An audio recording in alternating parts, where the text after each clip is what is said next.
you the pronunciation. Can't pronounce it, but I can tell you what it means. Amen? Amen. Now look at this now. What is this? An R. This is an H saying hey. This is a nail. And this is another H saying hey. And hey means to look or come from. Give me number 2, please. No, look at this. I'm going to eliminate something. Go ahead. One down. And can I see? Yeah. You got it. You see this word here now? No, that's the first one. Just press the bottom. All right, you can get it there if you want. What is missing from here? That's the same that I just showed you, but something is missing right there. What is missing right there? The arm is missing right there. Come on, help me here. I'm going to finish with it. I'll take a minute or two. What's missing there, Sister Washington? The arm is missing there. Remember, the arm was right there. When you see this word here, it is a word means hava. See, I wrote it down here, hava. And hava means created or made or to be present. Hava means something that is in existence. You see that? That word means to exist, to be, or to be present, to be in existence. And how do you pronounce it? Hava. Hava. It's not like Sunday school, right? Yeah, for now it's like Sunday school. In a minute and two, get back to church. You need to know, you're worshiping God, you're serving God, you should know him at least, right? Good. At least you should know God if you want to worship him.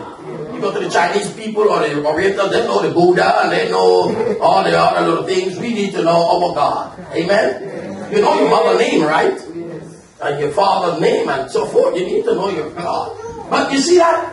Hava is the same name of God, but without the arm over here. And it's pronounced Hava. And Hava means existence. It means to be. Something that is. Alright? When you put back the arm on it, leave it right there, it can stay there. But when you put back the arm on it, you get the first name that I just showed you.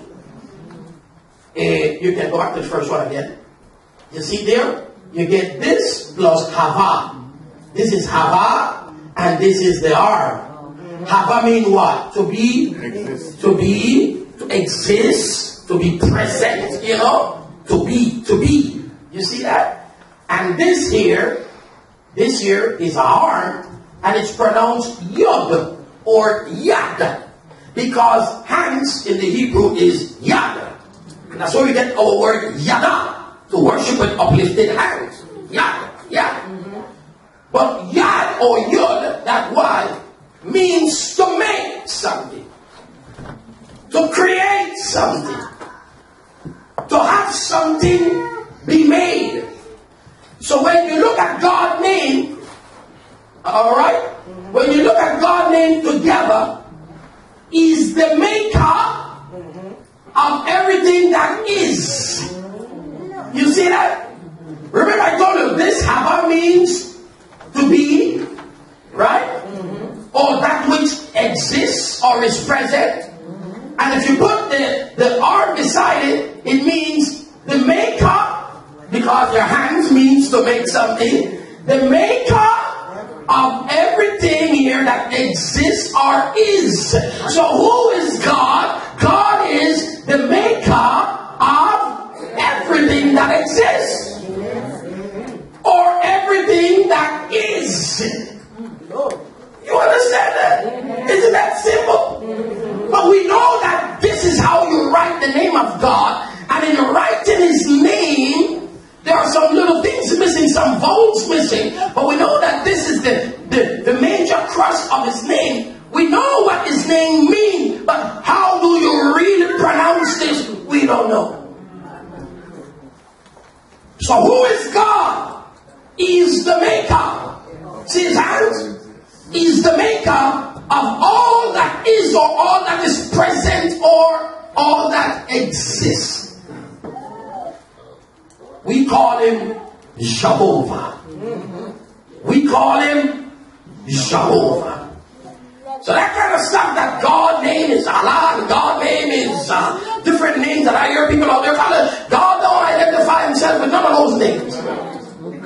But none of those names establishes character. And that's what a name does. A name depicts your character. Are you listening to me? Yes, a name's supposed to depict your character. If I call a person Rose, if I have a baby and I call her Rose, it's because I want her character to be depicted within her name. She should be soft.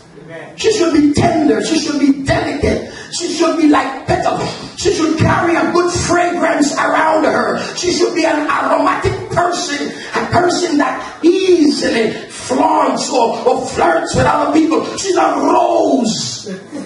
She can't be Rose and a bitter, miserable woman. She can't name Rose and wicked and bad and evil.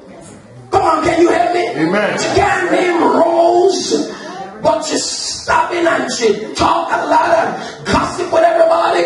Oh, you name Rose and you're like a stem. Amen, you see? So your name should depict your character. A name should say something about who you are. A name should be a photograph of your behavior, of your composure, your way of operation. And that's what God showed to Moses. God said, this is my name. All that is, I made. All that I made is. And nothing that I made can stop being.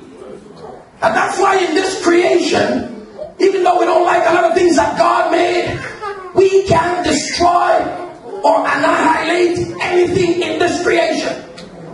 You can burn it and turn it into ashes. And then I hear the Lord saying, and the last and final day, I'm going to turn back the ashes back to what it was originally. You did create